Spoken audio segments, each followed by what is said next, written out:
জান্নাত বলতেছি আমি। জান্নাত, কেমন আছেন আপনি? ভালো আছেন জান্নাত? জি, ভালো আছি। মাশাআল্লাহ, ভালো আছেন। জান্নাত, কোথা থেকে বলতেছেন? আপনার দেশের বাড়ি কোথায়? আমার দেশের বাড়ি কুমিল্লা। কুমিল্লার মেয়ে। কোন জায়গা থাকেন এখন আপনি বর্তমানে? কুমিল্লা ১৪ গ্রামে আছি। আচ্ছা, দেশের মেয়ে দেশেই আছেন। জান্নাতের ফ্যামিলিতে কে কে আছে বর্তমানে? ফ্যামিলিতে বর্তমানে এই নানি আছে আর ছোট একটা ভাই আছে। আচ্ছা, ২টা ভাই বোন আর নানি, ছোট্ট একটা ফ্যামিলি। তো জান্নাত, কি করেন এখন আপনি বর্তমানে?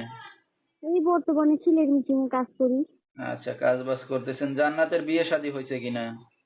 না না, বিয়ে শাদী হয়নি। আইসি এই যে অনেক কষ্ট করেই আইসি, এখন কি করবো যে একজন মানুষ আমার পাশে থাকে, একটু বিয়ে শাদী করে পাশে থাকি ভেবে দায়িত্ব নেই জন্য আইছিলাম।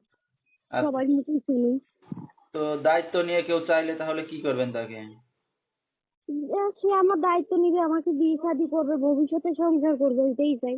আচ্ছা আচ্ছা, যেহেতু একটা অবিবাহিত যুবতী মেয়ে, মেয়ে হয়ে যাওয়ার মতো ঘর সংসার করতেই হবে। তো এখন যদি কেউ দায়িত্ব নিয়ে চায় তাহলে আপনি বিয়ে শাদী করতে রাজি আছেন, এই তো? অবশ্যই। আচ্ছা, তো আপনার সাথে দর্শক ভাইরা কিভাবে যোগাযোগ করবে এখন? এখানে ফোন নাম্বার দেওয়া হবে।